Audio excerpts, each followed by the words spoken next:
Buenas tardes. 2 programas atrás prometí que uno de ellos, un programa vericueto, lo iba a dedicar específicamente a la fase final o fin de Fidel, al famoso Plan FF, conocido de manera genérica como ofensiva de verano. ¿En qué condiciones? ¿Qué antecedentes tuvo? ¿Cómo lo enfrentó la guerrilla rebelde dirigida por Fidel desde la Sierra Maestra? Fundamentalmente, ¿qué consecuencias tuvo para la tiranía y para el ejército rebelde? ¿Qué incidencia tuvo en el triunfo de la revolución? A eso me voy a referir. Cuando hablo de fase final o fin de Fidel, ya sabrán que, y como hablo de verano, que fue en el año 58, en los meses de verano, empezó en mayo, 25 de mayo, junio, una parte de julio, y tuvo que ver con un gran plan, con la llegada a la Sierra Maestra de numerosas tropas de las 3 armas, tierra, mar y aire, de las fuerzas de la tiranía contra las tropas rebeldes de Fidel, que no llegaban en el frente número 1, José Martí, no sobrepasaban los 300 combatientes, combatiendo contra 10.000 de la tiranía. Pero ¿en qué condiciones tuvo lugar? Antes de hablar de eso, primero quiero hacer quiero hablar de un particular. Esa no es la primera experiencia. Se conoce. En una guerra siempre el enemigo trata de ser lo más cruel posible con aquellas fuerzas que cree que son débiles, sobre todo donde están los jefes.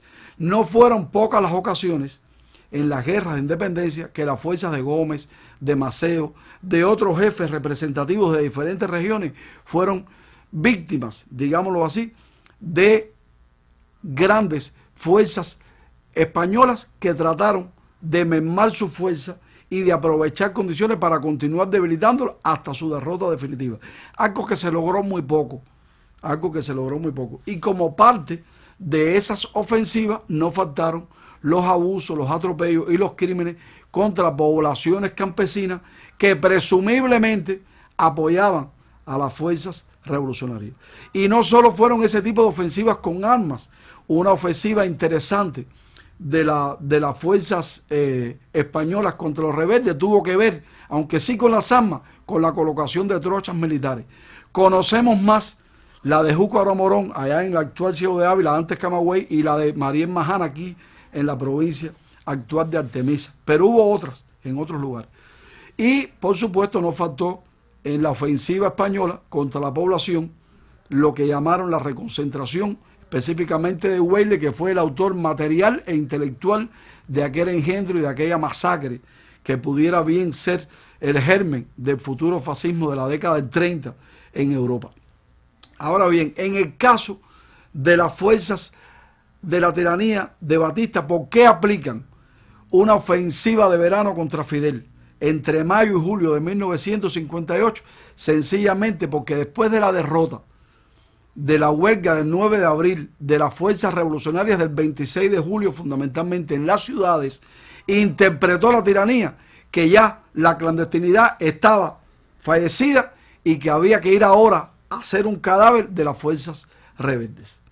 Una mala interpretación que hicieron, incorrecta, porque si bien se debilitó, todavía estaba con vida.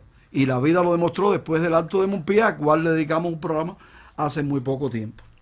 Y lo otro era porque se sabía que esa era la última oportunidad para lograr lanzar una gran ofensiva, porque después se delataba la guerra y por la amplitud que ya tenía la lucha guerrillera en Oriente sobre todo, porque ya Raúl Castro, el comandante Raúl Castro, había fundado el segundo frente Fran País, Juan Almeida, el tercer frente Mario Muñoz, ya había un frente en Camagüey, se estaba abriendo un frente cerca de Oquín, en el cuarto frente Simón Bolívar de Las Tunas, con Delio Gómez Ochoa al frente, desde febrero el frente de las Villas, y ya desde marzo había gérmenes de un frente guerrillero en Pinar del Río que se consolidó a partir de julio, cuando llegó aquí el comandante de Medio Escalona.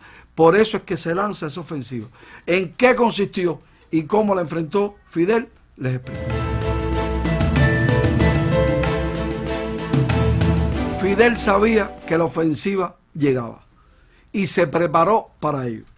Ya no estaba, repito, el 16 de febrero del año 58, en el segundo combate de Pino del Agua, fue la última ocasión en que combatieron juntas todas las fuerzas rebeldes. marzo, a inicios de marzo, se crea el segundo frente, como dije, con Raúl, se crea el tercer frente con Almeida. El Che, como comandante, desde junio del año anterior, ya tenía la columna 4, aunque eran dos, la de Fidel. Ya Camilo estaba operando, que fue el primero de los combatientes rebeldes que combatió en el llano, estaba combatiendo muy cerca de Bayamo y de Manzanillo, y quedaba la tropa de Fidel en la Sierra Maestra con apenas 300 hombres, que es lo que se llamaba el Frente número 1 José Martí. Bueno, después de la derrota de la huelga del 9 de abril, ¿en qué consistió la ofensiva final, o aquella ofensiva de verano, disculpen, que planificó, que se llamó Plan FF, o sea, fase final o fin de Fidel?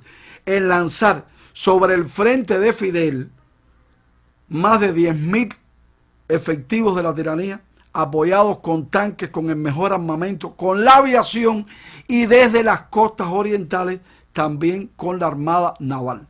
Era una ofensiva que prometía la derrota del ejército rebelde. Pero qué plan, una cosa cree el cazador y otra cosa cree la presa.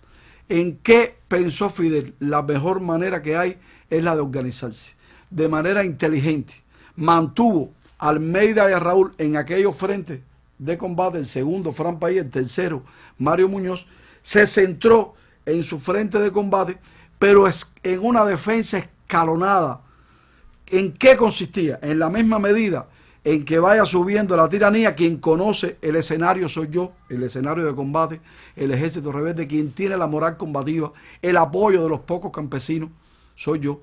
Aquella ofensiva comenzó el 25 de mayo del 58, cuando Fidel en Vega de Jibacoa hablaba con los campesinos y le explicaba que debían quedarse, que no debían irse todos, que debían protegerse, que había que ayudar a los rebeldes.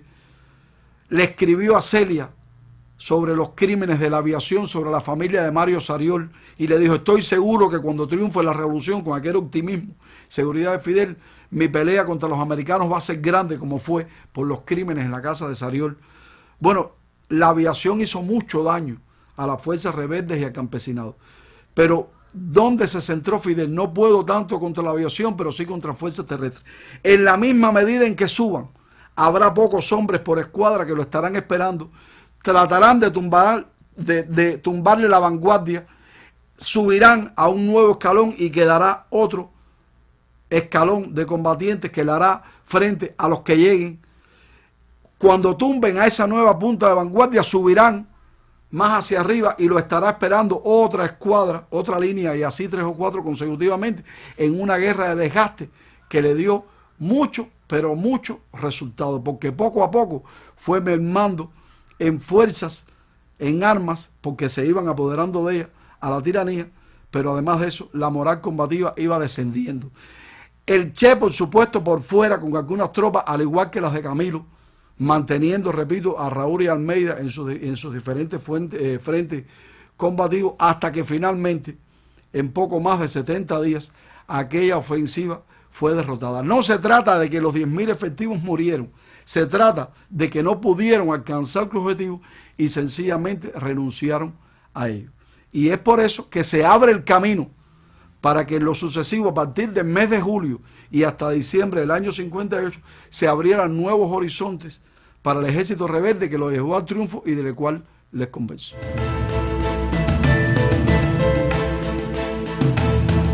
¿Qué sucedió después de la derrota de la ofensiva? Bueno, quedó demostrado que finalmente la región oriental, la zona montañosa de Oriente, le quedaba pequeño al ejército rebelde. ¿Qué pasó? Que gran parte de las fuerzas de la tiranía que fueron vencidas, algunos de sus oficiales y soldados se sumaron a las tropas rebeldes. Ahí está el caso de José Quevedo, comandante del ejército de la tiranía, no comprometido con crímenes ni abusos, jefe del batallón 22, que en la batalla de Jihue se rindió a Fidel, se incorporó al ejército rebelde y murió siendo general de brigada de las Fuerzas Armadas Revolucionarias hace muy poco tiempo, ya en las filas de la reserva.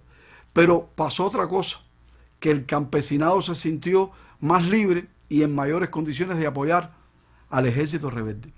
Pero eso posibilitó que en el mismo Oriente Fidel tomara poblados y ciudades que hasta ese momento se pensaba que no podía. que fue una ofensiva final entre noviembre y diciembre, donde están los poblados de Mafo, de Guisa, Contramaestre, Palmasoriano, y se puso a las puertas de Santiago de Cuba, que le permitió a las tropas que estaban en el centro con Camilo y Eché tomar los principales pueblos y ciudades de Santi Espíritu y de Villa Clara, los hoy provincias Santi Espíritu y Villa Clara, Cabaiguán, Placeta, Yaguajay, Zulueta, el propio Santi Espíritu y finalmente Santa Clara y Yaguajay. Pero trajo más porque se consolidó el frente guerrillero de las villas con armas que se tomaron en Oriente. Y aquel triunfo del Che sobre el tren blindado que debía llegar a Oriente cargado de armas y de soldados propició un mayor número de armas con las cuales se sirvió para combatir el ejército o los ejércitos, las tropas rebeldes del centro del país. O sea, fueron elementos que demostraron que sí era el 58 el año de avance incontenible y que sí se podía derrotar a la revolución. La derrota de la ofensiva de verano entre mayo y julio que protagonizó el ejército rebelde con Fidel al frente sobre fuerzas de la tiranía, que no pudo ser la fase final y mucho menos poner fin a la vida de Fidel, demostró que lo que había dicho Fidel en Cinco Palmas, con un pequeño, muy reducido grupo de combatientes que sobrevivió al desembarco de Granma, que no fueron los únicos, de que ahora sí ganamos la guerra, era posible. En 25 meses se derrotó a la tiranía. Creo que aquel impulso de la tiranía de lanzarse a mansalva contra el ejército rebelde en una ofensiva de verano catalizó el triunfo de la revolución. Es lo que tenía por hoy. Yo los dejo, no sin antes prometerle que pronto vuelvo con otra historia y usted recuerde, si quiere conversar sobre este tema con otra persona, lo escuchó aquí en Vericuetos.